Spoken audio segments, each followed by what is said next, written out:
सोहळा आनंदाचा गजर विठुरायाचा भव्य त्रिदिनी कीर्तन महोत्सव. स्थळ सद्गुरू वारकरी संस्था, जामगाव, तालुका पारनेर, जिल्हा अहमदनगर.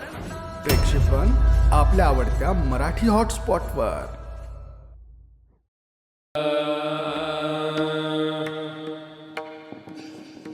आनंदाच्या कोटी आनंदाच्या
आ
आनंदाच्या कोटी साठविल्या किंवा साठविले आम्हा पोटी.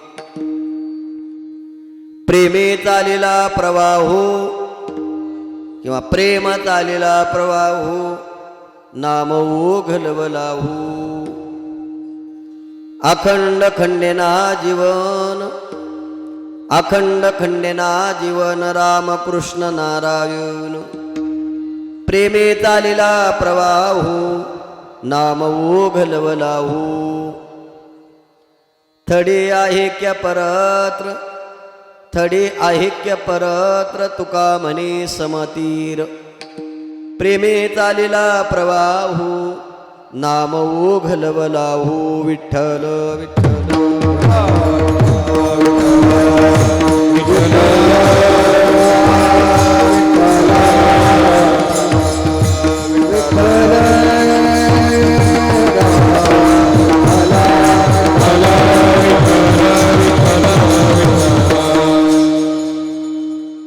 समचरण सरोजं सान्द्रनीलाम्बुदं जगन्निहितपानिं मण्डनं मण्डनानां. तरुणतुलसीमाला कञ्जनं कञ्जनेत्रं सदैधवलहासं विठ्ठलं चिन्तयामि. पाण्डुरङ्गा करो व्रतं पाण्डुरङ्गा करो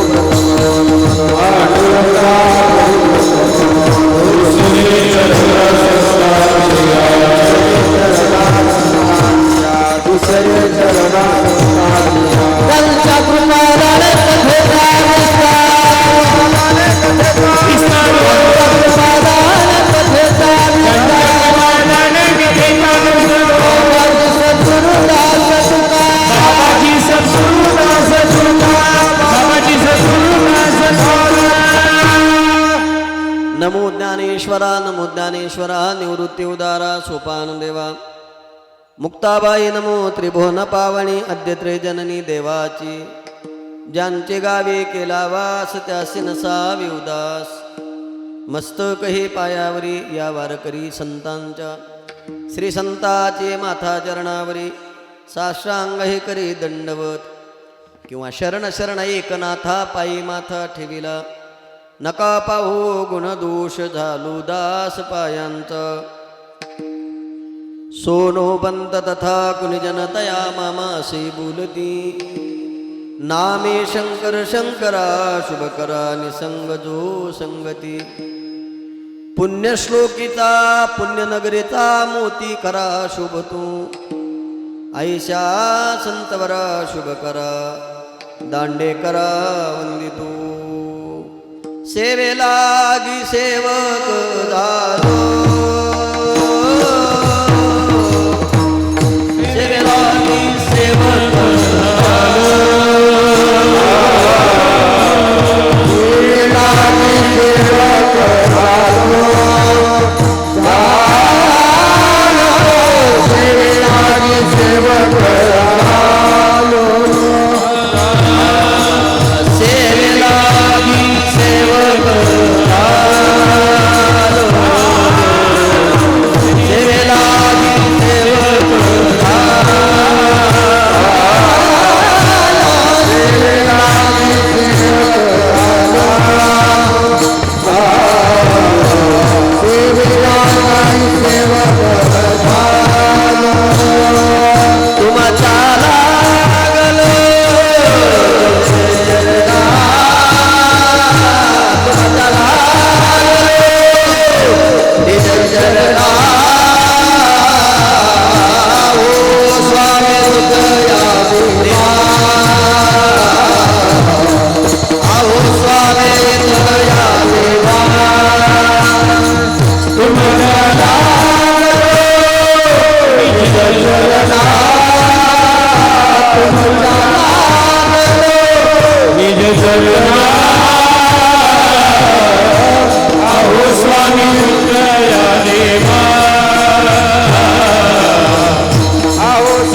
सेवे लागे सेवक झालो तुमच्या लागलो निज चरणा अहो स्वामी तुकया देवा यावरी न करावा अविहीर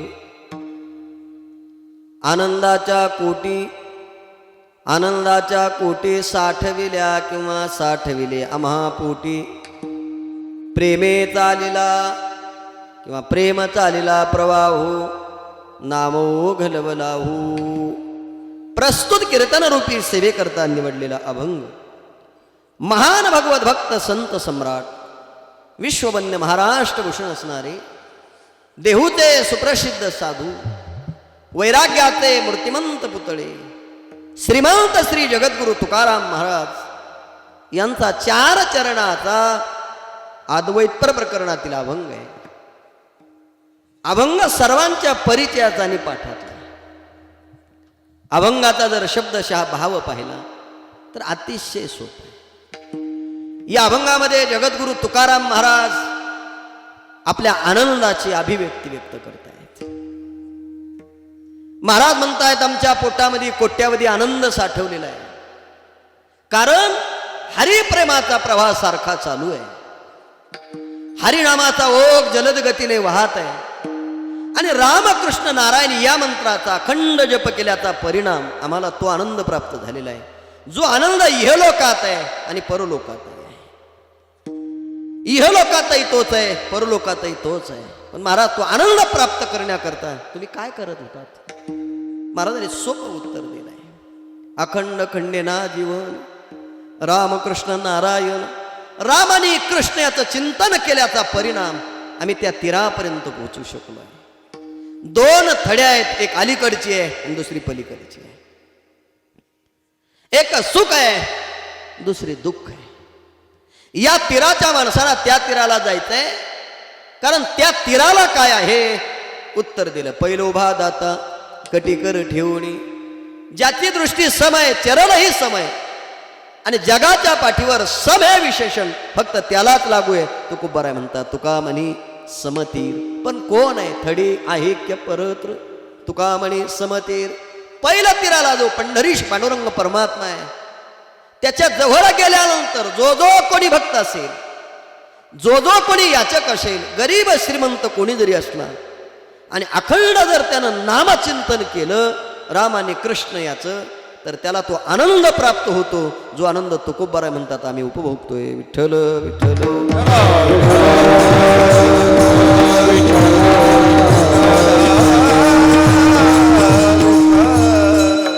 असा या अभंगाचा शब्दशः भाव आहे. कीर्तनाला आरंभ करण्यापूर्वी थोडासा परिहार परिचय देणं गरजेचं आहे. तो असा: स्वानंद सुखनिवासी सद्गुरु जोग महाराज शताब्दी वर्षाच्या पूर्ती सोहळ्याच्या निमित्तानं सद्गुरु वारकरी शिक्षण संस्था जामगाव सुतारमाळा या ठिकाणी माझे गुरुबंधू हरिभक्तीपरायण योगेश महाराज शिंदे महाराजांनी एवढा मोठा उत्सव, आणि किती मोठा होता गेल्या वर्षी आपण सगळ्यांनी पाहिलेला, परंतु त्याच उत्सवाचा प्रवाह अजून काही कमी होऊ दिलेला नाही. तुम्ही म्हणाल कसं काय? हे एवढं ज्या अर्थी दिसतंय त्या अर्थी हे तेवढ्याच ताकदीचं आहे. महाराजांनी मला फोन केला आणि संस्थेच्या बाबतीमध्ये सांगितलेलं वर्णन मी म्हटलं हरकत नाही, मी कीर्तनाला येतो. आल्यानंतर आजे बरवे झाले माझे माहेर भेटली, डोळा देखिले सज्जन. इथे वाजवणारी मंडळी, काय वर्णन करू? एका सुभाषितात सगळं वर्णन आहे. विद्वान न विजानाती विद्वजन परिश्रमम नाही वंध्या विजानाती गुरुविम प्रसूत वेदनात. प्रसूत कालाची वेदना ती माता सांगते जी बाळाला जन्म देते.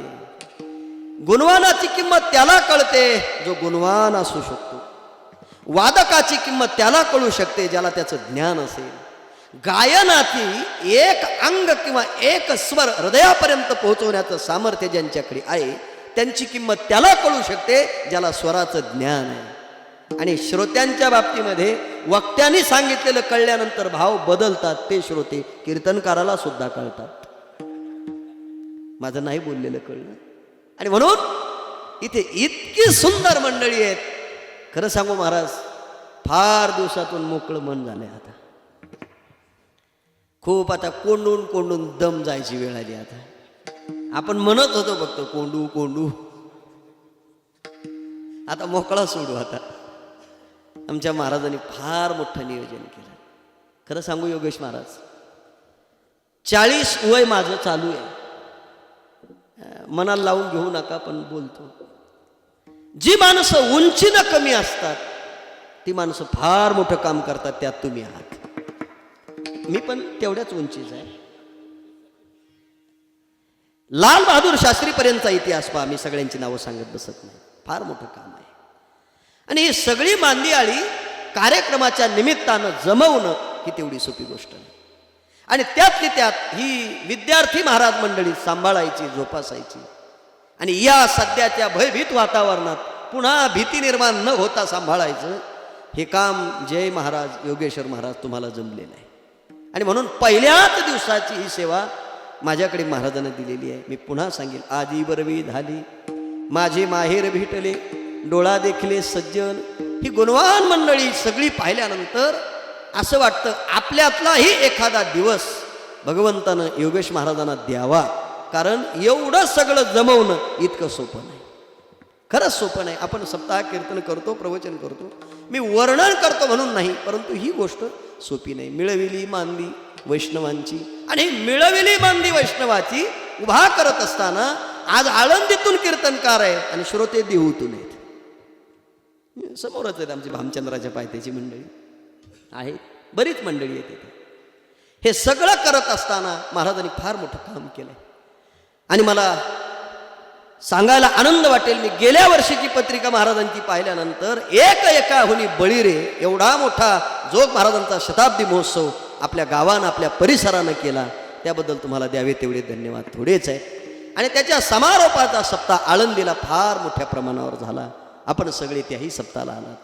आणि म्हणून महाराजांनी मला संस्थेची सेवा दिली. फक्त एकच सांगेन, सेवके करावे सांगितले काम, ते तर होतो पण कामा नाही. या दृष्टिकोनातून मी जो अभंग निवडला तो अभंग जगद्गुरु तुकाराम महाराजांचा आहे. या अभंगामध्ये जगद्गुरु तुकाराम महाराज आपल्या आनंदाची अभिव्यक्ती व्यक्त करतायत.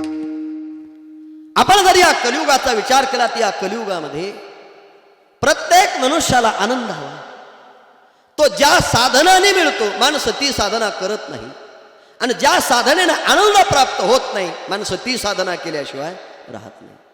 त्यातली 2 उत्तरं देऊन ठेवतो.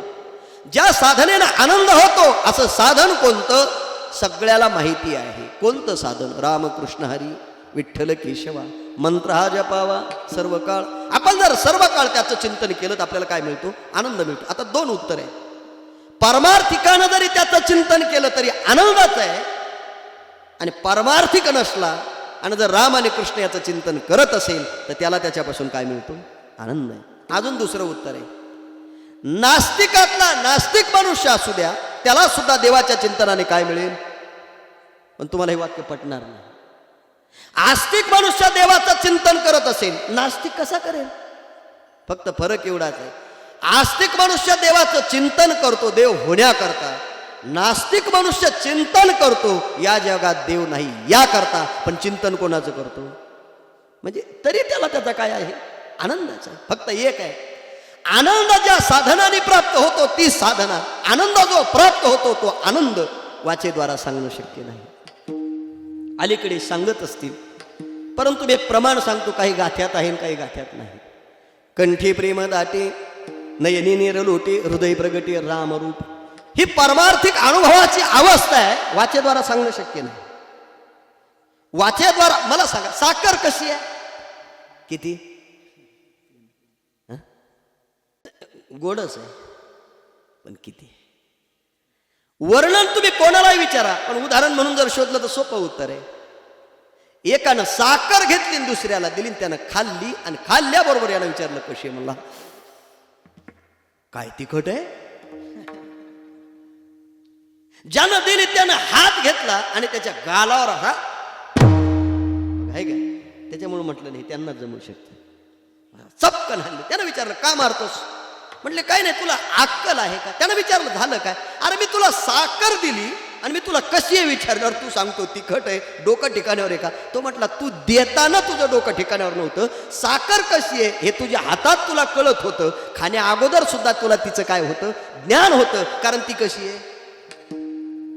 पण किती गोड आहे वर्णन करता येत नाही. गोडी आयसी गोडी मिळवून गेली, कोणाला सांगता येणार नाही. अजून थोडंसं पुढे जाऊन बोलतो, तीच साखर ज्याला डायबिटीज झाली त्याला खाऊ घाला आणि विचारा कशी. सांगायला सुद्धा शिल्लक राहत नाही. आम्हाला सांगावं लागतं अंतकालीचे मामी. तुम्हाला नाही कळलं, ते आम्हालाच कळलं. विठ्ठल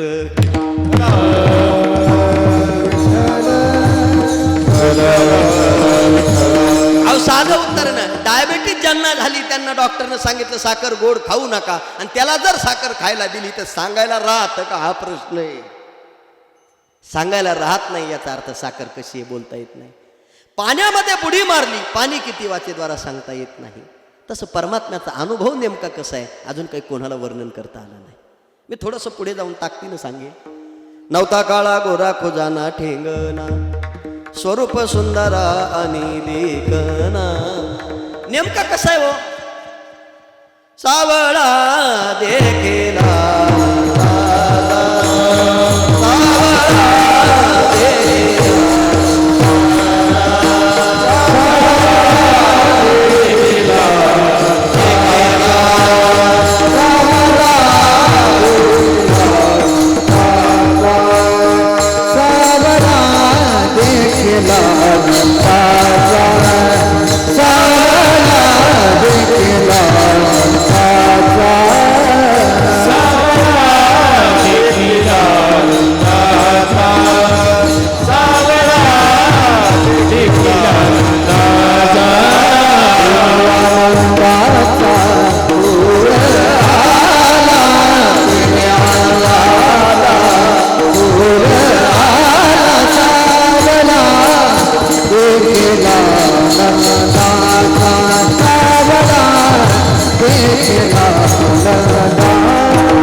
कसा आहे हो? सावळा देखीला जाऊ द्या, त्याच्या रंगाबद्दल मला नाही बोलायचं आहे, पण वर्णन तर निश्चित आहे. नवता काळा गोरा खुजानाट स्वरूप. बरं हे सगळं शोधलं तर मागं जावं लागेल. पहिले कोठेचे नव्हते काही, चंद्र सूर्य तारा नाही, अवघे शून्य, कानोबा तेरे, तेथे एक ढाल. सगळं बघून घ्या तुम्ही. जाता नेमका कसा, असा कसा, हे तरी पाठच आहे. देवाचा देव बाई ठकडा, देव एका पायाने लंगडा. अजून नाही ना कोणाला सांगता आला, कोणी सांगू शकत.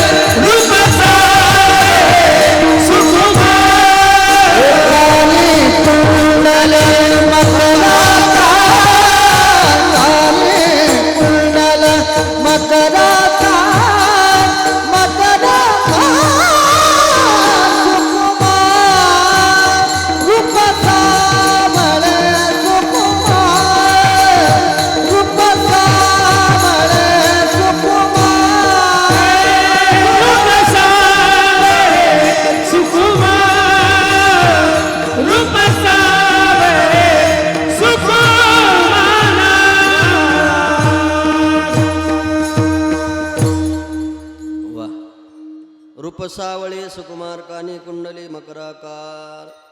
माझं वर्णन आहे तो बोलता येत नाही. परापश्यंती मध्यमाने वैखरी याच्याही पलीकडे. अजून एक प्रमाण सांगतो पुढे जातो. से सिनला झाल्या द्विसहस्र जिव्हा. अजून नाही वर्णन करता. मग कोणाला जर त्याच्याबद्दल बोलता येत नाही, कोणाला जर त्याच्याबद्दल सांगता येत नाही, तर त्याच्या द्वारा जो आनंद प्राप्त होतो तो दाखवता येतो का, बोलता येतो का, शक्य नाही. मी आपल्याला किती उदाहरणं सांगतो. तुम्हाला झालेलं सुख बोलता येतं, पण तुम्हाला झालेलं दुःख काय होतं? झाकता येतं? झाकत नाही ते. फक्त एक आहे महाराज, काहीच झाकू नये. काहीच कसं काय? मोठमोठाल्या बंगल्यावाल्याचं फक्त कळत नाही, झोपडपट्टीतल्या तर रस्त्यावर आल्याशिवाय राहत नाही. बरोबर आहे?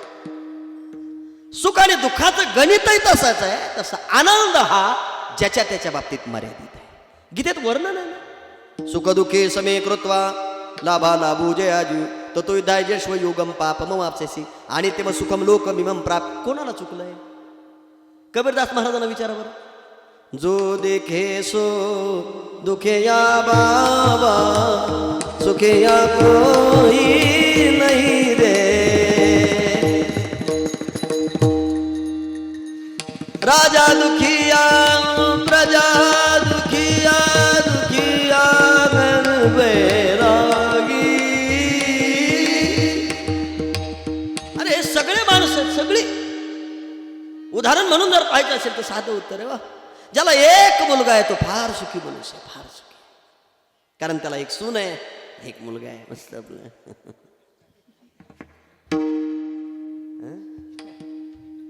पण लग्न झाल्यावर 1 वर्षाने त्याला काय झालं बाबा? काय नाही, अजून एक पाहिजे होता. कशाला? बनतच नाही आमचं निहांचं. म्हणजे कोणाचं? पण ठीक आहे, ज्याला 2 आहे त्याची भेट घेतली. म्हणजे महाराज काहीच करत नाही हो, दोघांचं लग्न झालं, म्हातारी एकाकडे म्हातारा एकाकडे, आमचीच भेट नाही. म्हणजे देवाने कोणता किती द्यायला पाहिजे होती? नाही, एकच. वाटण्या मायबापाच्या झाल्या म्हणून यानं काय सांगितलं आता? पण मी अगोदर एक आहे त्याला वाटलं 2 हवं आहे, ज्याला 2 आहे त्यानं सांगितलं एक आहे. ज्याला अजिबातच नाही ते बेजार आहेत. कशासाठी? काय काय या जगाचा अभ्यास करा. जाऊ द्या, हे उदाहरण तुम्हाला कमी वाटलं? ज्ञानोबरायांची ओवी आहे महाराज.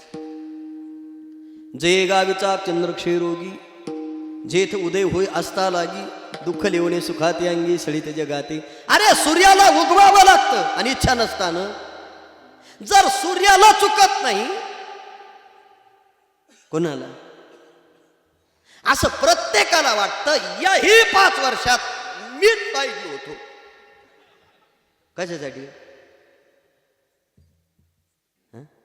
माझा तो विषय नाही. दुपारी मला वाटतं पेरे साहेब येऊन गेलेत. काय बातम्या गाजवल्या त्यांच्या नावा, साऱ्या महाराष्ट्रभर नुसतं. गावात असं झालं. गावात अरे लोकच मूर्ख आहेत मुळात. तुम्ही म्हणाल महाराज असलं काय? लोकांना विकास नकोय हो, भकास करणारी माणसं आवडतात लोकांना. विकास लांबच राहिला. याचा अर्थ मी त्यांच्याकरता बोलतो असं नाही, आपल्या मनाला सुद्धा आपण लय चांगलं राहायला लागल्यावर आवडत नाही. हे तर खरं आहे ना? तुम्हाला अजून नाही कळलं मी काय बोललो? आपलीच बायको म्हणते का आज लय छान दिसता, पहिला होतो तसाच राहतो. कारण लय चांगलं राहणे की कोणीतरी पाहत आणि त्याची काय लागते? लय परफेक्ट बोललात असं जाऊ द्या विनोदाचा भाग सोडा. माझं उत्तर इथे, सूर्याला जर चुकलं नाही, चंद्राला जर चुकत नाही तर सामान्य जीवाला का चुकेल? तुम्हाला किती प्रमाणे सांगू, संत महात्म्यांचं चरित्र वाचा. प्रत्येक संतांच्या जीवनात सर दुःख आहे. पहिलं दुःखच आहे प्रत्येक संतांच्या जीवनात. पण त्यांचं चरित्र आज तरी आपण वाचलं तर आपण सुखी होतो. हे सामर्थ्य त्यांच्या शब्दात आहे, हे सामर्थ्य संतात. कधीतरी चिंतन करा, कधीतरी.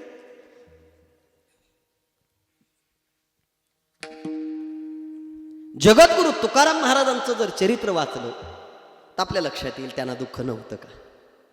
त्यांनाही दुःख आहे. किती दुःख आहे असं जर तुम्ही म्हणाल, एक फक्त प्रमाण तुमच्या पुढे मांडतो आणि ते प्रमाण मी कधी कधी स्वतः दुःखी झाल्यावर एकटा मनातल्या मनात म्हणत राहतो. काय खावे आता कोणीकडे जावे, काय खावे आता कोणीकडे जावे,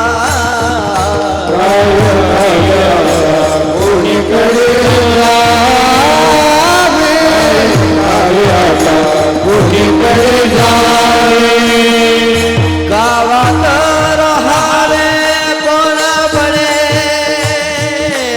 गावात लावे कोणा म्हणे गोपाला पाटील गावीचे लोक गोपरा पाटील गावीचे लोक गावात राहावे कोणा म्हणे गावात राहावे कोणा म्हणे गोपाला पाटील गावीचे लोक. कधीतरी आपण हा विचारही केला पाहिजे. मी दुसरी बाजू सांगतो. एका काळामध्ये अख्खं पुन्हा खरेदी करण्याची ताकद ज्यांच्यात होती इतके श्रीमंत होते. कोण? तुकाराम महाराज. मान्य करा. मोठे शाहूकार होते. पण देव फार मोठं काम करतो. एकतर वेळ लावत नाही आणि एकदा लागले काहीच होत नाही. आम्हाला लागलं नाही म्हणून गोळा करतोय अजून. म्हणजे तुम्हाला नाही कळलं माझं बोललेलं. लागल्यावर माणसं वाटतात. असो, मी प्रमाण तुम्हाला या करता त्या ताकदीने त्या भावनेनं सांगितलं. काय खावे आता कोणीकडे दार गावात राहावे कोणा बळी कुपला पाटील. अरे जगद्गुरु तुकोबारायांच्या स्थितीमध्ये अंतकरणामध्ये भगवंताचा वास आहे. भगवंताची उपासना आहे, भगवंताची भक्ती आहे. भगवंताबद्दलचं मन स्थिरतेपर्यंत जात असताना तो परमात्मा आहे. मग त्यांच्या बाबतीमध्ये हे दिवस आल्यावर त्यांनी कोणाबद्दल काही बोललेत का? उलट कितीतरी ठिकाणी बरे झाले देवा निघाले दिवाळी बरे आ दुष्काळी.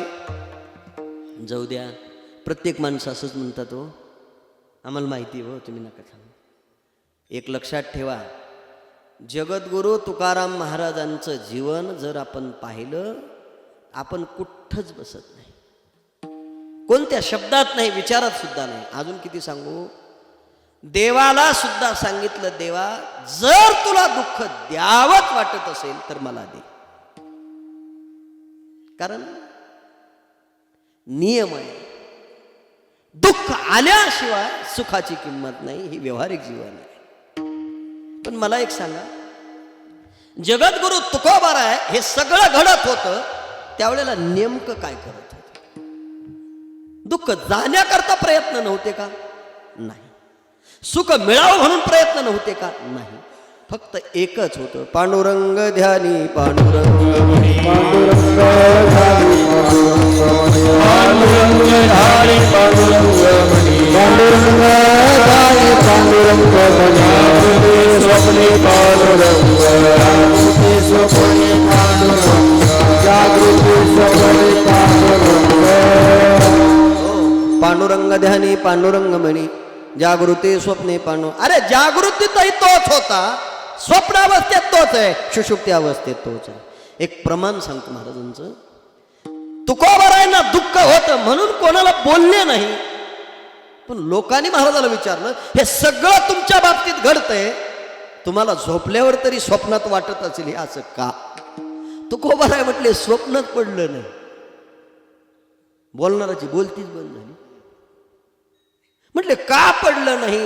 महाराजांनी वर्णन केलंय. महाराज, दुःख ते कैचे नये स्वप्नासी भुक्ती मुक्ती झाल्या कामारी त्याचे वर्म तू आमापासी सुखे राहिला प्रेमाची आ. किती विशेष आहे. जगद्गुरु तुकोबाराय म्हणतात, देवाच्या चिंतनाने झोपच लागत नव्हती तर स्वप्न पडण्याचं काही कारणच नाही. ज्याला झोप लागते त्याला स्वप्न पडतं, मग ते सुखाचं दुःखाचं ज्यानं त्याने ठरवायचं. मग आम्हाला जर झोपच येत नव्हती, पुन्हा प्रश्न आहे, तुम्हाला का झोप येत नव्हती? मी अगोदर उत्तर दिले. पांडुरंग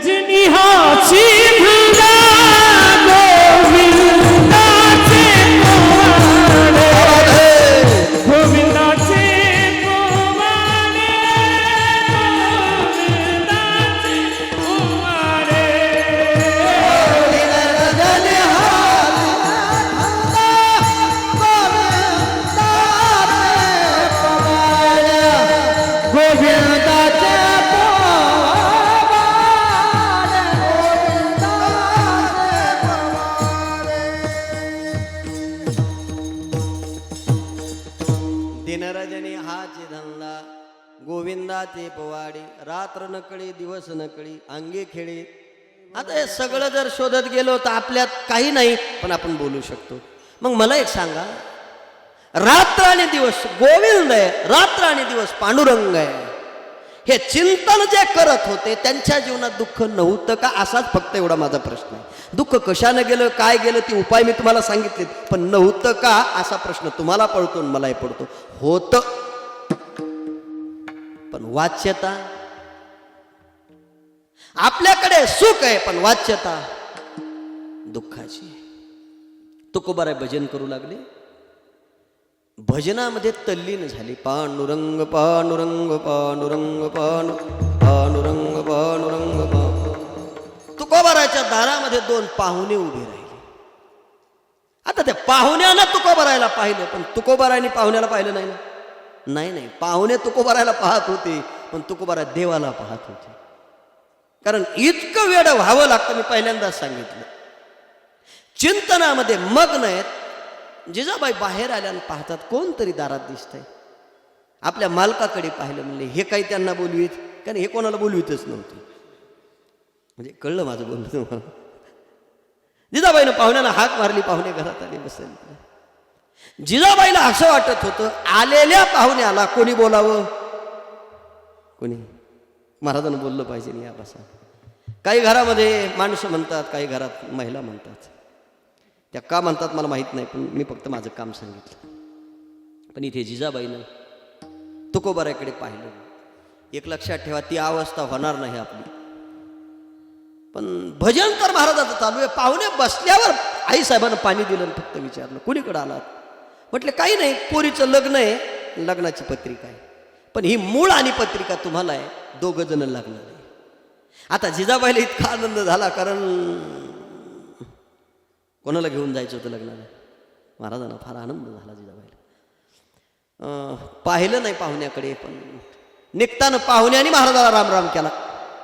शब्द राम आल्यावर तुकोबाराय पाहतात, पण भजन करतच बोलतात. ते काय वेगळं थोडंच बोलले, पांडुरंग पांडुरंग. पाहुणे गेल्यावर जिजाबाई म्हटले, का हो तुम्हाला काही वाटत नाही का? म्हणले काय, कोण आलं होतं? म्हटले कोण नाही, कोण नाही.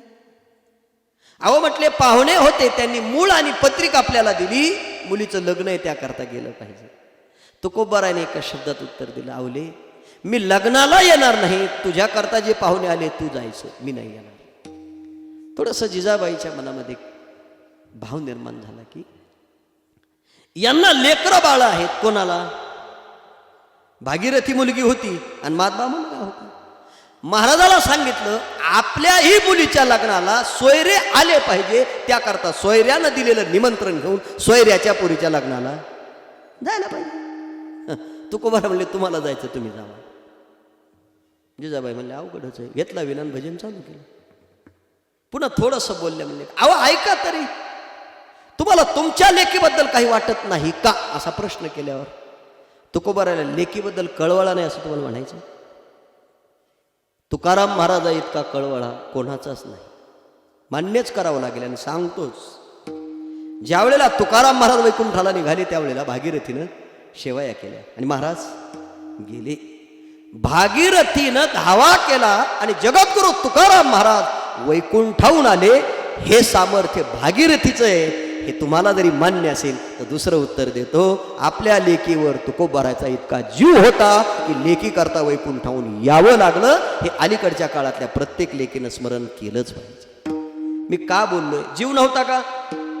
अरे आपल्या लेकी करता तुकोबाराय वैकुंठाहून येतात, याचा अर्थ भागीरथीवर प्रेम नव्हतं, अतिशय जीव होता.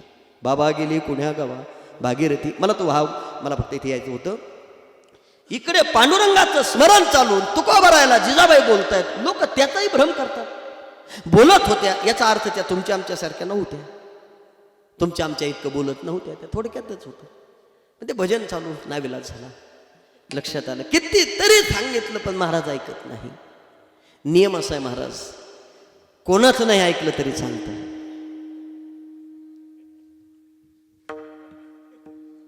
शिष्याचं ऐकलं पाहिजे.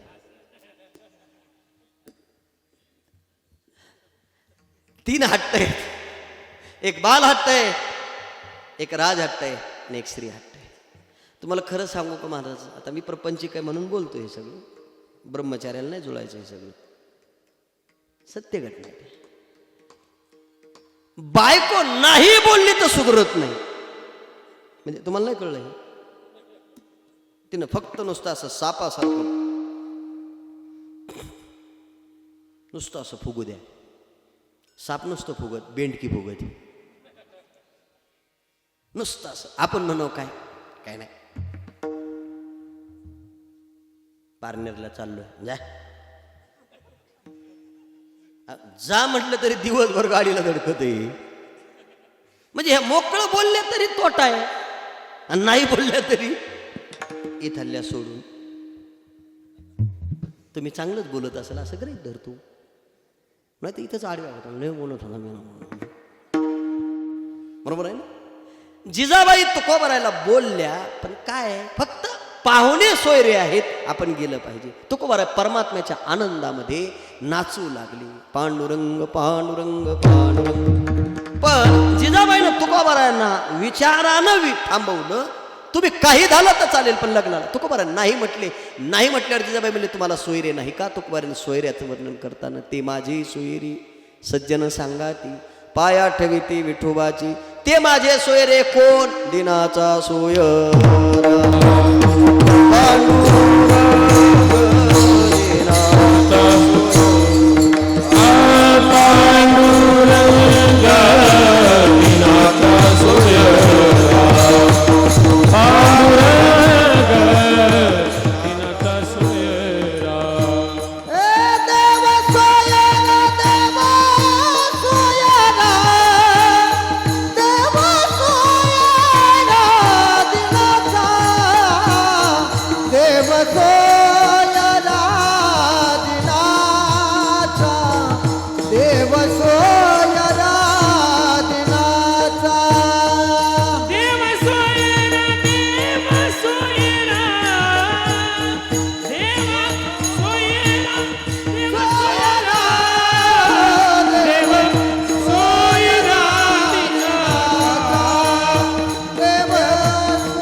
दिनाचा सोयरा पांडुरंग.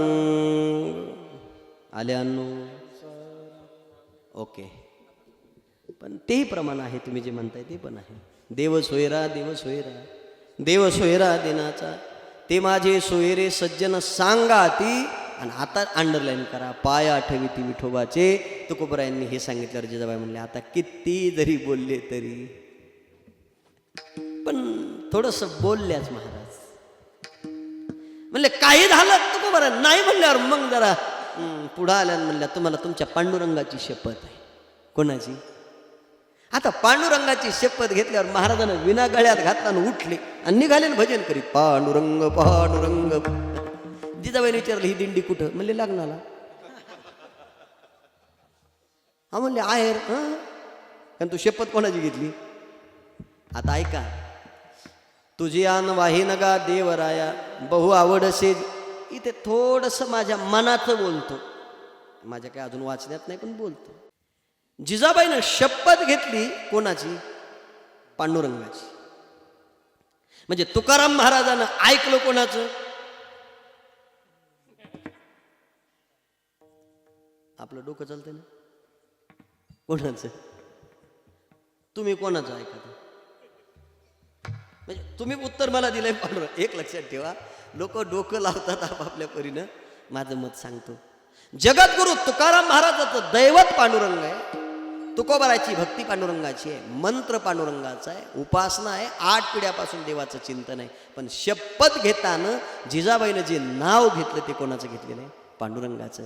म्हणजेच तुकोबारायने सरळ सरळ कोणाचं ऐकलं? पांडुरंगाचं, जिजाबाईचं नाही. म्हणजे याचा अर्थ नाकारलं का? नाही. पण जिजाबाईनं शपथ कोणाची घेतली? आता तुकोबाराय लग्नाला निघाल्यावर पोरं मागं लागली, दोन्ही पण आम्हाला यायचं. पण प्रपंचिक जीवनात आलेलं हे गरिबीचं सोंग करता येत नव्हतं. का आली होती असे प्रश्न आहेत. आपल्याच हातानं लोकांना वाटून दिल्यावर आपल्याकडे राहत नाही ना. राहत नाही ना. आपल्याच हातानं गोळा केल्यावर चोर नेतात ना. हं? जुन्या काळातली म्हण आहे, धोत्राला गाठी बँकेत कोटी. मग आता हे आपल्या हातानं गोळा केलं नाही, तुकोबाराने जे होतं ते लोकांना दिलं. आणि मग लग्नाला जाताना काय, पोरं रडू लागले, लग्नाला यायचं. पण भागीरथी जवळ आल्यावर तुकोबाराने पाहिलं, थोडंसं लक्षात आलं की नाही, लग्न म्हटलं की सगळे साजबाज घालून आलेले, आपले लेकरं असे आहेत, आपला प्रपंच असा आहे, कोणीतरी काही म्हणेल का. मनात नव्हतं पण जिजाबाईच्या मनात आलं. हे असं घेऊन जाता येत नाही. म्हटलं एक काम करत, मी माधवाला मांडीवर घेतो, तू भागीरथीला घेऊन मी भजन करतो, आपले लेकरं झोपी घालून मग लग्नाला जाऊ. हो म्हणले असं कसं. म्हणजे शपथ पांडुरंगाची, सूर्य इकडचा इकडे होईल पण मी मंडपात असेल. कारण शपथ कोणाची आहे. इकडे मांडीवर घेऊन भजन चालू केलं, पांडुरंग पांडुरंग. दोन्ही लेकरं झोपी गेले. एक लक्षात ठेवा, इतकं वेड व्हावं लागतं तेव्हा त्याचा आनंद मिळतो. कळेल माझं बोलणं. इतके भजनामध्ये तल्लीन झाले, लेकरं झोपी गेले, अलगत मांडीवरून खाली काढून ठेवले. आणि देवाकरता काय केलं, तुकोबाराय बाहेर येतात, दार लावतात, दाराला कडी लावतात आणि भगवंताची शपथ म्हणून लग्न मंडपात जातात. जिजाबाई पाठीमागे. सगळ्या वरमायानं पाहावं, जिजाबाईकडे म्हणावं, तुम्ही आलात, लेकरं नाही आणले. जिजाबाईचे डोळे टपकन भरून आले. आणि मग एका वरमाईनं विचारलं, महाराज लेकरं कुठे आहेत. म्हटले घरीच आहेत. जिजाबाईकडे पाहून सांगितलं, काय हो तुम्ही दोघं आलात, पोरं नाही आणले. म्हटले आमचे पोरं मागं लागत नाही. माझा प्रश्न आहे, मागं लागले नाही का, पण आपल्या घरातलं दारिद्र्य जगाला कळू नये याकरता महाराजांना दार लावलं का. नाही, ते काही याला भेद होते का. पण सामाजिक बोल जो आहे ना, तो आपल्यावर राहील. जिजाबाई पाहतात, तुकोबाराचं दर्शन घेतलं लोकांनी. समोर बसल्यावर जिजाबाईने एक प्रश्न विचारला, का हो, ज्याला लेकरं नाही ते लोकाचे लेकरं घेऊन लग्नाला येतात, सोन्यासारखी लेकरं आपल्याला दिली आणि ते घरी ठेवून आपण आलो, त्यांची काळजी कोण करेल. का फक्त कपडे बरोबर नव्हते म्हणूनच ना. तुकोबारा म्हणतात, आवले एक बोलू, त्यानं दिलं असेल तर काळजी त्याला आहे. तू इथे लग्नात आहे त्याची काळजी करू नको. अरे नको चिंता करू वस्राया पोटाची, माऊली आमोची. हे तू कोण चिंता करतेस, का करतेस. एकीनं पुन्हा विचारलं, आई साहेब भागीरथी कुठे. भरून आले डोळे. महाराजाचा हात धरला आणि प्रश्न विचारला, कशा करता एवढं करतो. अख्खा प्रपंच त्याच्या करता सोडलं. मी कधी म्हटले नाही, पण माझ्या लेकरानं काय पाप केलं. अहो कुलूप बाहेर न लावावीन, बाळ आत झोपलं. एवढा तुमचा पांडुरंग. तुकोबारा म्हणतात, आवली शपथ आहे ना पांडुरंगाची, नाही ना मागं फिरायचं. लग्न लागलं, काय देवाचं सामर्थ्य आहे. जगद्गुरु तुकोबाराच्या मेवण्याचं रूप भगवंतानं घेतलं, म्हणजे जिजाबाईच्या भावाचं. 2 पिशव्या भरल्या कपड्यानं. आणि तुकोबारा यायच्या हात दार उघडलं, आत गेले. भागीरथीनं पाहिलं, मामा हा काय सामान्य मामा होता. तुम्हाला खरं सांगू, असा मामा पुन्हा जगात कोणाला नाही मिळायचा रे. ज्या मामाच्या उपेक्षा केल्या गेल्या, पण हा मालक होता. माझं उत्तर इथंच आहे. सृष्टीचा नियंता जरी असला तरी त्याला भागीरथी करता मामाचं रूप घ्यावं लागलं. इतकी मोठी होती, सामान्य नव्हत्या. भगवान दारात आले, दार उघडलं. पाहिल्याबरोबर भागीरथी पळत आली. भगवंतानं मांडीवर घेतलं. डोळ्यासमोर चित्र ठेवा, काय आनंद असेल त्या लेकराला. अरे मामा मांडीवर घेतो, पाठीवून हात फिरवला. भगवंतानं विचारलं, आई कुठे. भागीरथीनं सांगितलं, लग्नाला गेली. बाबा लग्नाला गेले. जवळ घेतलं भगवंतानं, दोन्ही लेकरं रडायला लागली. भगवान विचारतात, आई लग्नाला गेली आहे, बाबा गेले, तुम्हाला नाही नेलं. भागीरथीनं टाहो फोडला. मामा विचारतात, भागे रडू नको, का नेलं नाही म्हटल्यावर भगवंतानं बोलल्यावर भागीरथीनं असा हात ठेवला. जिथं फाटलेलं होतं ते हातानं झाकलं. लक्षात ठेवा, कोणती पण मुलगी आपल्या बापाची इज्जत झाकतेच. नाही दाखवलं. भगवान म्हणतात, काय कपडे नाही म्हणून ना. भागे काळजी करू नको, एवढा मोठा मामा असताना कोणाला काय मागायचं ग? भगवंतानं पिशवीमध्ये हात घातला, हिऱ्या लावलेला ड्रेस काढला, आपल्या हातानं तुकोबराच्या लेकीला घातला, माधवाला कपडे घातले, जिजाबाई करता साडी ठेवली, तुकोबरा करता कपडे ठेवले, भगवान निघून गेले. लग्न लागलं, तुकोबरा आणि जिजाबाई दारात येतात, गोरज मुहूर्त संपला. घरामध्ये प्रकाश आहे, लख प्रकाश आहे, घरावर उजेड दिसतोय. लांबून पाहिल्याबरोबर भागीरथी दारात दिसली. जिजाबाई म्हणतात, बघा माझ्या भावानं लाज राखली, आहे का तुमच्या घरी काही? तुकोबारा म्हणतात, काय झालं? अहो बघा ना, घर किती प्रकाशमय दिसतं. तुकोबारा म्हणतात, आवले ज्या अर्थी अर्धा किलोमीटरवरून आपल्या घराचा प्रकाश दिसतो ना, तो प्रकाश तुझ्या भावानं काही केल्याचा नसेल ग, तो माझ्या पांडुरंगाचा आहे. दारात गेल्यावर पोरं पळत आली, बिलगली. विचारलं भागीरथीला, कोणी घेतले ग भागे कपडे? अहो बाबा तुम्ही गेलात आणि मामा आला, बघा ना मामानं कसे कपडे घेतले.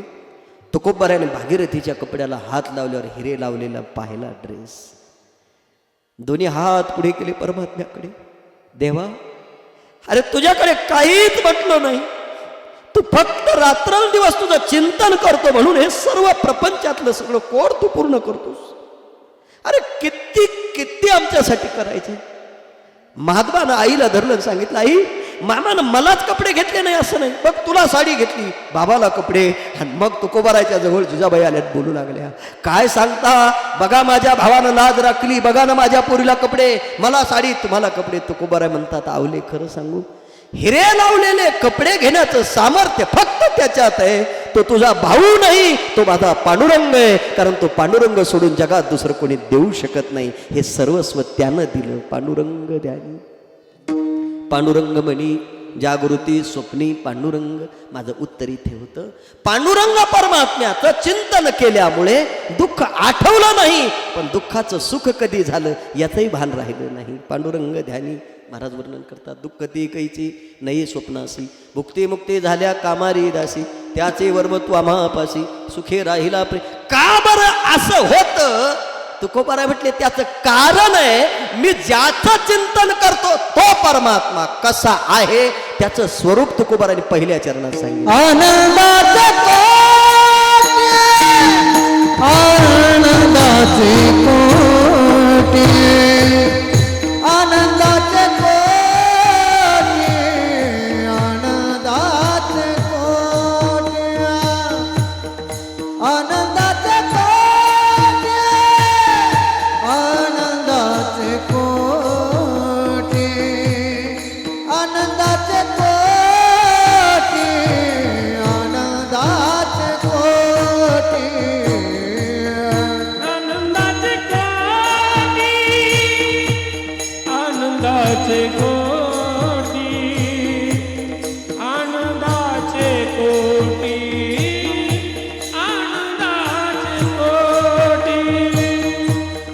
आनंदाचे कोटी, आनंदाचे कोटी, आनंदाचे कोटी, आनंदाचे कोटी, आनंदाचे कोटी,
आनंदाच्या कोटी उत्तर देत असताना साठविल्या आम्हा पोटी.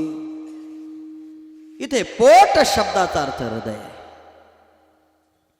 आणि आनंद जो होतोय तो आपल्या हृदयात आहे.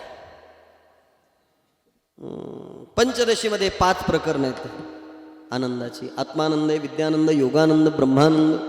तुकोबाराय म्हणतात मनुष्यानंदापासून ब्रह्मानंदापर्यंत जेवढे म्हणून आनंद आहेत ते सगळे उपभोगले, आनंदाच्या कोटी.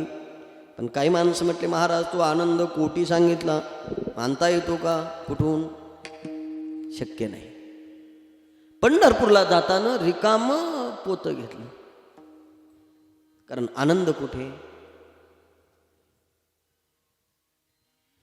आनंद तिथीचा मुकया शिवाच्या बहिरे ऐकते कानी रे, नाचत जाऊ त्याच्या गावा खेड्या सुख देल विसावारी. कोड सुधरत नाही अजून. अजून सांगतो. आंधळ्याची डोळी, आंधळ्याला डोळे आणि पांगळ्याला आणि बहिरे मुके. आता भानगडीच आहे. हा तुका म्हणे वृद्ध होती नाचत जाऊ त्याच्या गावा खेडिया. हे पुढचं सोडा, पण एवढं डोक्यात आणा. आंधळ्याला डोळे आणि पांगळ्याला. थोडं काही आलं की माणसं कोणलाही मोजीत नाही. तो चोपले पाहिजे. अहो खरं हो, दिसतंय का सांगा बरं कोणाला? काही आंधळ्याला डोळे आणि पांगळ्याला. एखादा आपल्याला येडं म्हणाय बसला, हे असं काय नाही का? आंधळ्याला डोळे आणि पांगळ्याला पाय, असं काय? हे कोणही होऊ शकतं. एवढूसं तळण त्याच्यात नंदी बैल खेळ म्हणजे काय? नारळ नारळ ते कोडे असतात ना, लहानपणी असं खेळायचं आम्ही. ते माझं उत्तर एवढंच आहे, डोळे नसणाऱ्याला दिसतं, कानानं ऐकायला येत नाही त्याला येतं, वाचेनं जे मुक आहे त्याला बोलता येतं, ज्याला पाय नाही ते चालतं. हाच खरा आनंद आहे. पण महाराज हा आनंद असा नाही मिळत. गात जागा गात जागा असं मस्तपैकी वचन एका कमळा पोती माझी रंगाची विनंती तुझ पादा सामोरी दृष्टीन फिरे माग तुम्ही सनका दे ग संत मनविता कृपा योगिया दुर्लभ तो म्या देखिला साधनी आ देखिला माय देवाचा देव अनंत रूपे अनंत वेशे देखले म्या दादी. आता कुठपर्यंत जाऊ होता? हे सगळं पाहत पाहत माणसं गेली. राजसुकुमार मदनाचा पुतळा रवी शशी राजसुकुमार मदनाचा पुतळा आम्ही सगळं पाहिलंय. आणि भगवंताच्या दारात गेल्यानंतर कान धरून नाचे महाद्वारी.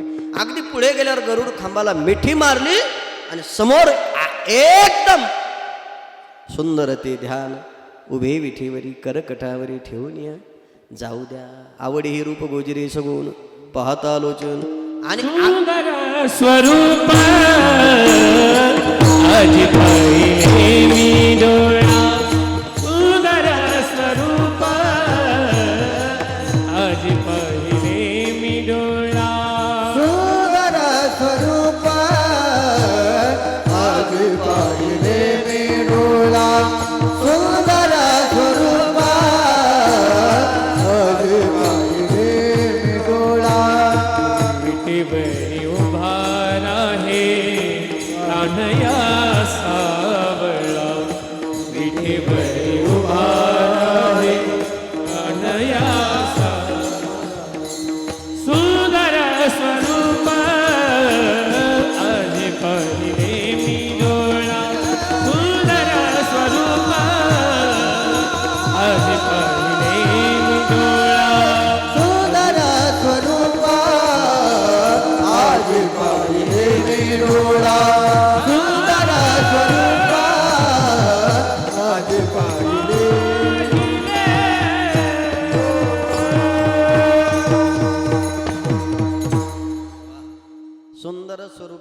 पाहिले मी डोळा आपलं विषय ते त्याला पाहिल्यानंतर मग अवस्था आहे कंठी प्रेम दाटी नैनी निर्लोटी त्याच्या चरणावर माथा ठेवला नाथबाबांनी वर्णन केलं अवघे चित्रलोक्य आनंदाची आता दर्शन घेऊन बाहेर आला आणि ज्यानं आणलं त्यानं विचारलं तू दर्शन घेतलंय ज्याच्या करता आलास तो आनंद मिळाला का त्यानं सांगितलं मिळाला म्हणले किती म्हणलं बोलता येत म्हणून तर कुब्बरा म्हटली आनंदाच्या कोटी पण उत्तर देत असताना 60 वेल्या आम्हा पोटी इथे कोटी शब्दाचे 2 अर्थ आहेत एक प्रकार होतो आणि कोठी म्हणजे धान्य ठेवण्याचं जे भांडार असतं त्याला कोठी म्हणतात आणि परमात्मा जिथे राहतो ती एक जागा त्यालाही हृदय 60 पण पोटी पोट शब्दाचा अर्थ हृदय परमात्मा हृदयात राहतो त्याच्यावर बरंच बोलता येईल हृदयबंदी खाना केला हात विठ्ठल कोंडीला धरीला पंढरीचा एवढा प्रभू भावे 60वीला हरी आता हे सगळं तुम्ही तुमचं बघून घ्या माझं उत्तर फक्त इथे ज्यांनी आठवला त्यांना साठवता येतो ज्यांनी आठवलाच नाही त्यांनी साठवायच्या अरे भानगडच आहे इथं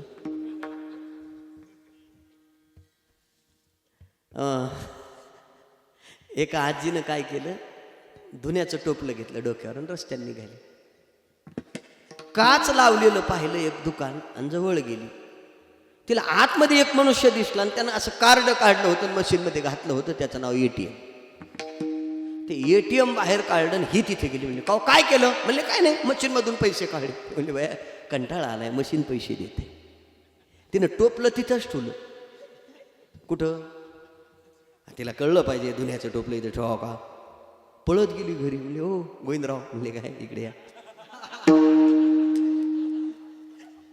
ते मला दुसऱ्याचं नावच येत नाही सर आता काय करू ते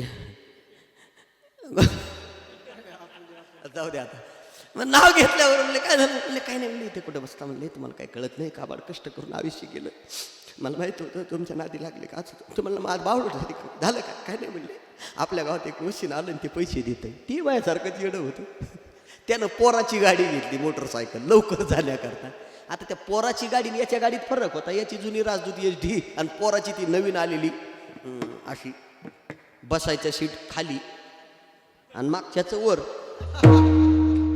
त्याला कोणची गाडी म्हणते ती अशी हा करिश्मा अहो हे बसल्याबरोबर तर म्हातारा असं खाली गेलं आता म्हातारी बसाय गेल्यावर ती डायरेक्ट मला काय म्हणायचं ते सगळं बरं यालाही ती कधी ये ना डायरेक्ट काच फोडून गाडी सहित आत पोहोचले बाई कारण तोवर कोणी जातंय का काय मशीन देते का काय म्हणले काढा ATM काढले म्हणजे टाका असं मस्त किती काढायचे म्हणजे 25 काढा कोणी पैन म्हणून ही उभी राहिली अशी यानं बटन दाबलं जिथून पैसे येत होते तिथं हिची नजर होती आता ते बटन दाबलं कोड टाकलं आणि शेवटचं बटन दाबलं व्यवहार ओके म्हणून ते सुर वाजलं खटकन वाजलं इकडून कागद खाली पडला पैसे पाहिले बाय म्हणले अवघडच आहे मग अशी रामभाऊन पैसे काढे ना आपल्याला निघाणार असंच आहे तुमचा हात ज्याला लागला तसं वाटवळच आहे माझं तर झालं आता हिनं दम काढावं नाही ते जिथून पैसे येतात का तिथं ते असं हे असतं पैसे निघले ते लागल्या जाते ते दार हिनं त्याच्यातच 4 बोटं घालून ठेवले एवढं येडे पण असतं का पुढं म्हणजे त्या गोविंदरावला फोन करा म्हणले का म्हणले काय अहो ते ATM मध्ये तुम्ही पैसे काढताय म्हणले हो आम्ही काढायला गेलो निघत नाही त्याला वाटलं काही कोड चुकला असेल आलोच म्हणला मी परत आले बरोबर कार्ड घेतलं त्यांचं म्हणले कुठे घ्या इकडे असं कार्ड घातलं किती काढायचे आजीबा म्हणली 35 काढा तिला वाटलं फुकटाचे कोण ATM मधून निघत नसते पण मला काय घ्यायचं द्यायचं काढा त्यानं 35चा आकडा टाकला बटन दाबलं सुर वाजलं हिची नजर कुठं तो म्हणला तो हात बाहेर काढा ती म्हणली नाही हातच गेला तुमचा जाईल पण हात बाहेर काढा हात बाहेर घेतला ते सुरू वाजलं पैसे दिले खटकन पडलं इकून कागद पडला खाली हा म्हणला थांबा टेन्शन घेऊ नका त्यानं त्याचं कार्ड काढलं मशीनमध्ये घातलं बटन दाबलं परत 500 2 नोटा आल्या ही म्हातारी म्हणली काव रामभाऊ तुमचं कार्ड घातलं की मशीन पैसे देते आमचं कार्ड घातलं की नुसतं कागदच पडतो असं का होतं रामभाऊनं विचारलं गोविंदराव तुम्ही खातं खोललं तेव्हा काही टाकलं होतं का म्हणले नाही मग तो ह्या बापाची पेंड आहे काय मशीन पैसे द्यायला आपल्या खात्यात जर काही भरलंच नाही तर नुसतं मोकार घालून कार्ड काय उपयोग आहे देव भेटला पाहिजे बापाची पेंड आहे का कधी कार्ड घातलं काळली पंढरीला जाऊन वैरी हा मला इथं आणायचंय तुम्हाला साधं उत्तर आहे ना. तुम्ही आळंदी नाही, पंढरी नाही, नुळोबा राय नाही, नाथ महाराज नाही, गोरोबा काका नाही, शेना महाराज नाही, सावता महाराज नाही, रेड्याची सभा कुठंच गेला नाही ना हा हाल्या. आणि मला देव पाहिजे बापच मिळतोय. अरे तुला कुठं तरी मान्य करावं लागलं नाही. तुम्ही मशीन हे बघा, मशीन पैसे देतं पण त्याच्यात अगोदर आपल्या खात्यात काय करावं लागतो, बॅलन्स. तसं आपल्या हृदयात परमात्मा अगोदरच आहे. पण तुम्ही जर कधी त्याला कार्ड 3 महिने नाही घातलं तर पैसे मिळत नाही. मग ते बँकेत चौकशी का त्याच्याकरता महिना 2 महिन्याला कधीतरी कुठेतरी कीर्तना भाजण्याला आपलं कार्ड कोंबीचा. माझं उत्तर इथे ज्ञानोबराने दिलं. मंथोनी नवनीता तैसे घे अनंता, वाया व्यर्थ कथा सांडणी. दुधामध्ये तूप आहे पण प्रक्रिया करावी लागेल. हृदयामध्ये परमात्मा आहे पण प्रक्रिया करावी लागेल. तसं हृदयातच तो आहे, आनंद देणारा आनंद स्वरूप आहे. पण त्याकरता काय करावं लागेल, दुसऱ्याच्या प्रेमेचा लीला प्रवाह हो, प्रेमेचा लीला प्रवाह हो, प्रेमेचा लीला प्रवाह, प्रेमेचा लीला प्रवाह, प्रेमेचा लीला प्रवाह, प्रेमेचा लीला प्रवाह हो.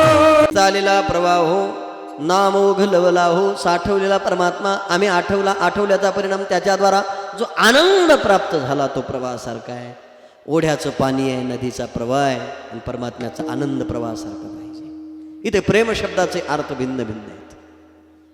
नारद भक्ती सूत्रामध्ये भक्तीची व्याख्या करत असताना सात्वस्मिन परम प्रेम रूपा निजास्पदी उभे गती स्मृतिवादिते प्रेमाया मानंदम माया रागा परम.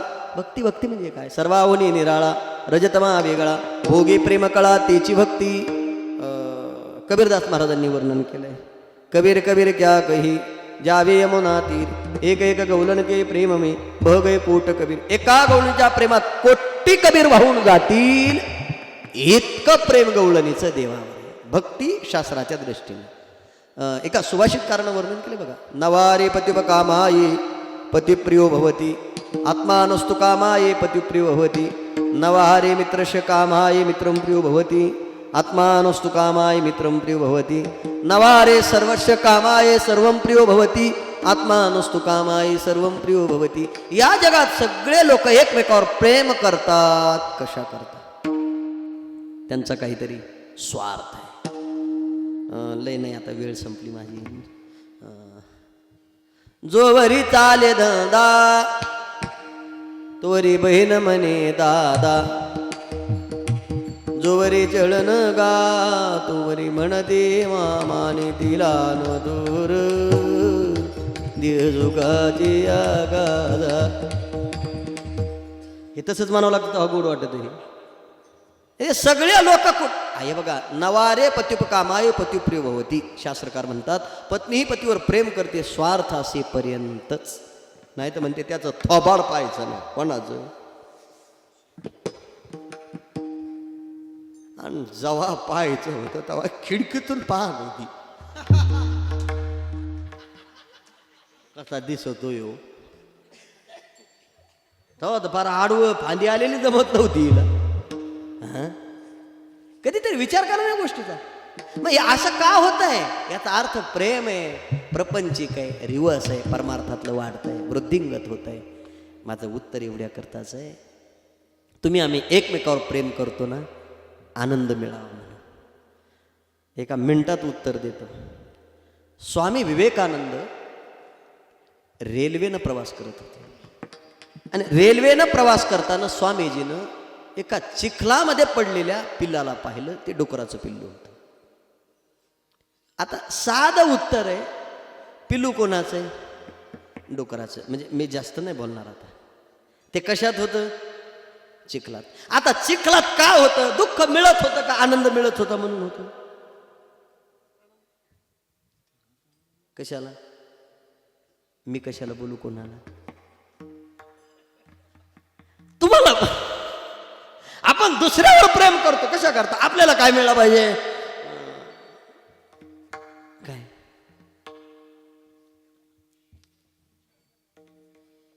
तुम्हाला खरं सांगू, मी 5वीला शाळेत होतो तेव्हा 2 शब्द जीवनातले वजा केलेले आहेत.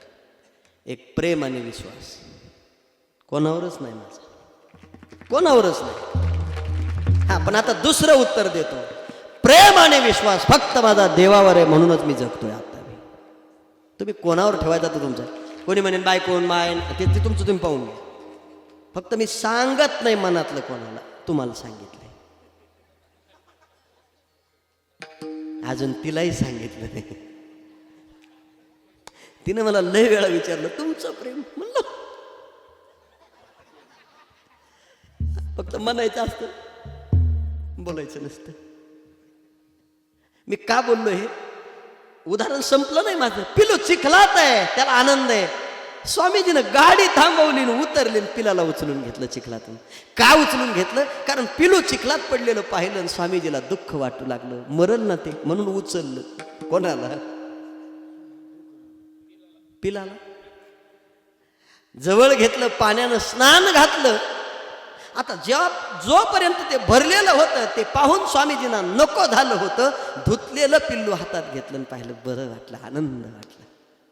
आता पिलाला नाही कळलं. याचा अर्थ त्याला कुठं राहणं आवडतं. जिथे प्रेम आहे तिथे ते राहत नाही, पण प्रेम ज्याच्यात आहे त्याच्याकडे आपण जात नाही. ज्या प्रेमात आनंद आहे तो उपभोगत नाही, म्हणून दुःख आहे. उपभोगतच नाही ना. ज्याच्यात आनंद आहे, फक्त भगवंताच्या प्रेमात आनंद आहे, तो उपभोगला पाहिजे. म्हणून प्रेमे चालेला प्रवाह हो. पण उत्तर देत असताना नाम उघलवला हो. मग तो प्रवाहासारखा आनंद प्रेमाचा कुठे मिळेल? भगवंताच्या नामामध्ये. कोणत्या नामामध्ये? 3ऱ्या चरणात त्याचं वर. अखंड खंडना जीवन, अखंड खंडना जीवन, खंडेना जीवन,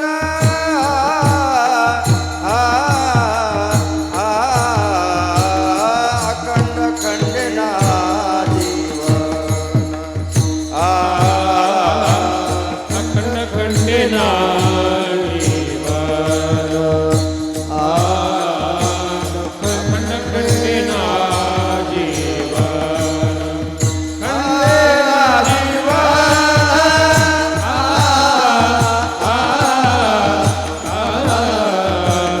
अखंड खंडेना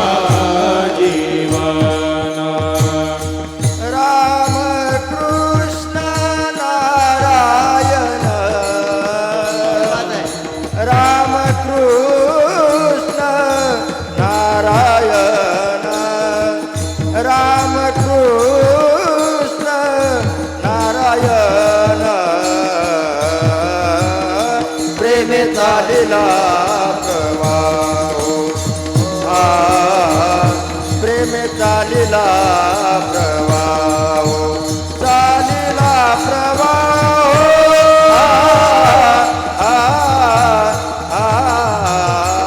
प्रेमे चालेला प्रवाह. अखंड खंडेना जीवन. रामकृष्ण नारायण प्रभासारखा आनंद पाहिजे, तुम्हाला झाला पाहिजे, घेता आला पाहिजे ना. याकरता राम आणि कृष्ण याचं चिंतन अखंड आहे. ते आज आपण सुरुवात करतोय. रकार उच्चार मात्रेन बहिर्निर्यातिपातकम पुनःप्रवेश भावेच मकार सुकपाठवत. अरे राम म्हटल्यावर सगळी पापं जातात, म्हटल्यावर तोंड लागतं आणि बाहेर गेलेली आत येऊ देत नाही. इतकं सोपं आहे, आपण ते केलं पाहिजे का नाही? अखंड खंडेना जीवन. रामकृष्ण ऐसे जोडी करा, रामकंठी धरा, राम म्हणता राम. आता लय बोलता येईल सगळं, फक्त माझं म्हणणं एवढंच होतं. राम आणि कृष्ण याचं जर चिंतन केलं तर आम्हाला तो आनंद म्हणजे कोणता? थडी आई के बरत, थडी आई के परत, थडी आई के परत, थडी आई के परत, थडी आई के परत, थडी आई के परत, थडी आई के परत.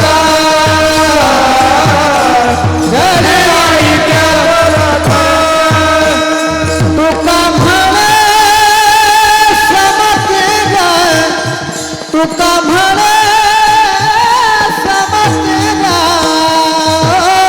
प्रेमे चालीला प्रवाह प्रेमे चालीला प्रवाह तुका म्हणे समतीर समतीर प्रेमे चालीला प्रवाह प्रेमे चालीला प्रवाह गलवला हो लवला हो नाम वो गलवला हो हे लवला हो नाम वो गल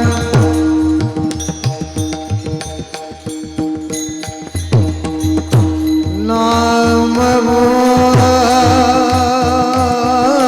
गलवलाम नाम वो गलवलाम लवलाम नाम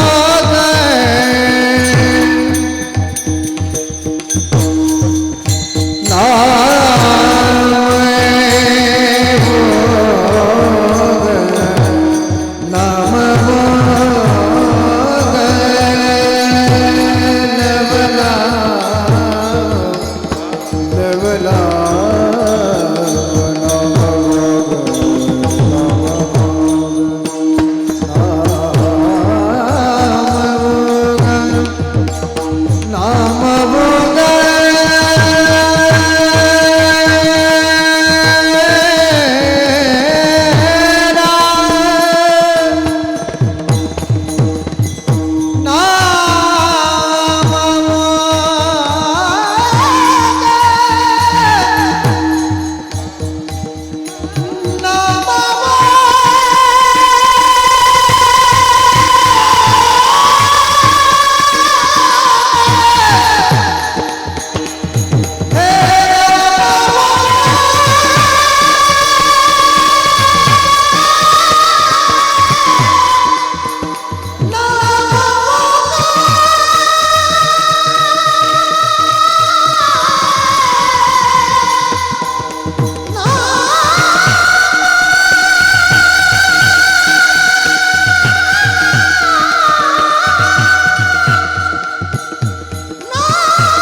एक परत्र तुका म्हणे समतीर. दोन खडे आहेत, एक अलीकडची आणि दुसरी पलीकडची आहे.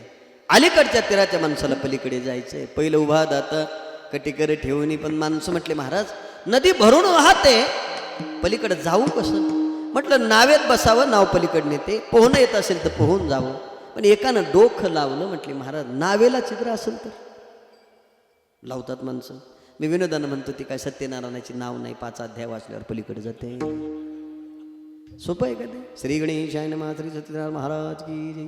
कलावती नेलावती मला पलीकडे जाऊन आली. ते पोरी ऐकू लागली. दो पाऊस पडला. पाऊस पडल्यानंतर साधू वाण्यानं सांगितलं काळजी करू नका, तुमच्या घरी सत्यनारायणाची पोथी लावली. पोथी लावल्यानंतर साधू वाण्यानं सांगितलं तुम्ही रव्याचा प्रसाद करा. 15 जणीला वाटा. हळद कुंकू दिला. हळद कुंकू देऊन सगळ्या जणी आल्यानंतर सत्यनारायण महाराजा प्रसाद घेतला. गणपतराव शामराव प्रसाद घेऊन निघाल्यानंतर साधू वाण्यानं सांगितलं तुमच्यावर संकट आल्यावर तुम्ही प्रसाद खायचा. 2 जण नावेत बसले. नावेत बसल्याच्या परिणाम नावेला छिद्र होतं. छिद्र आल्यावर नावेमध्ये पाणी येऊ लागलं. पाणी आलं त्याचप्रमाणे नाव पाण्यामध्ये डुबुक डुबुक बुडू लागली. गणपतराव शामराव काय कर म्हणजे साधू वाण्याने सांगलं प्रसाद वाटून दोघांना प्रसाद वाटून खाल्ला. पोटामध्ये वजन वाढलं परिणाम नाव तळाला जाऊन टेकली. नाव तळाला जाऊन टेकल्यानंतर मग गणपतराव शामराव सत्यनारायण महाराज की जय. मला हेच कळत नाही लोकांचं. रव्याचा प्रसाद खाल्ला नाव बुडाली आणि सत्यनारायण महाराज की जे म्हणलं वर आली का? असं घडत नसतं. ते कर्म कांडाय जीवाला करणं गरजेचं आहे. नावेला छिद्र असेल तर मी जरी बसलो तरी बुडणारच आहे. परंतु महाराज ती नाव तिथपर्यंत गेली पाहिजे. ही नाव हिला ओल्ले आहेत राम आणि कृष्ण. हाणली तर नाव दड करा सहस्रनामाची. आपली नाव पलीकडे जाईल. पलीकडे काय? पहिलो भाद आता कटिकर ठेवणी. ज्याची दृष्टी समय चरण समय गीतेत वर्णन आहे. निर्दोष हे समम ब्रह्म असा जो परमात्मा आहे तो कसा आहे? आनंदुरी आजी आनंदुरी सवय अभ्यंतरी अवघा परमानंदुरी असा जो परमात्मा आहे तो पहिले तिराला आहे. आणि तिथपर्यंत जाण्याकरताच आपण गेल्या वर्षी एवढा मोठा शताब्दी उत्सव केला आणि त्याची एक आठवण मनामध्ये राहावी म्हणून याही वर्षी योगेश महाराजांनी पुन्हा आपल्याला त्या प्रवाहाचा आनंद देण्याचं काम स्वानंद सुखनिवासी सद्गुरू जोग महाराज शताब्दीच्या निमित्तानं पुन्हा आपल्याला पाहायला मिळत आहे संस्थेच्या वतीनं. त्यामध्ये समस्त ग्रामस्थ मंडळी जामगावकर आहेत, परिसरातील आहेत आणि सर्व विद्यार्थी महाराज मंडळी हा आनंद उपभोगता. हा प्रवाह कमी होऊ नये याकरता महाराजांनी ही पर्वणी आपल्याला दिली. गावकऱ्यांनी आपण सगळ्यांनी स्वीकारली आहे आणि म्हणून हा आनंद आपल्याला मिळतो आहे. हा आनंद घेत असताना लावणी मृदंग श्रुतिटाळ घोष शेव ब्रह्मरस आणि हा आनंद ब्रह्मरसाचं सेवन करताना लाज भय शंका दुराविलामान एकदा भजन करूया. विठोबा रखुमाई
परत्र तुका म्हणे समतीर असा परमात्मा पहिले तीरालाय. राम आणि कृष्ण याचं चिंतन करूया. तो आपल्याला भेटेल अशी अपेक्षा आपण करूया.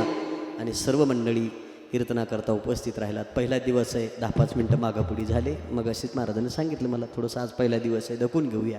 उद्या आपण वेळेतच येणार आहात.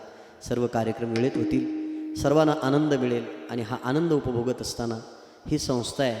आणि संस्था म्हटलं अनेक सप्ते होतील आणि अनेक जातील.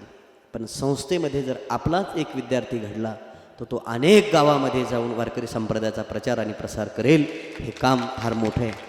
मी विद्यार्थी सांभाळले मला सगळी जाणीव आहे. आणि मी म्हणणार नाही तुम्हाला तुम्ही माझ्याकडे होतात. मी फार लहान आहे अजून.